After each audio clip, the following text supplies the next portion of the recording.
Beginilah momen ketika Verdi Sambo disekakmat Ketua Majelis Hakim Wahyu Iman Santoso. Verdi Sambo menjadi saksi untuk terdakwa Barada Eliezer, Ricky Rizal, dan Kuat Maruf di Pengadilan Negeri Jakarta Selatan Rabu 7 Desember hari ini.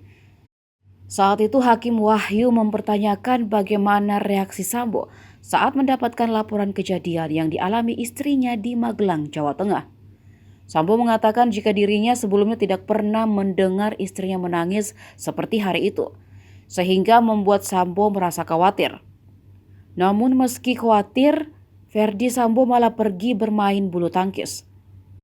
Hal ini pun dipertanyakan hakim kepada Sambo yang masih bisa bermain bulu tangkis meski mengaku khawatir dengan kondisi istrinya yang sudah dilecehkan almarhum Yosua.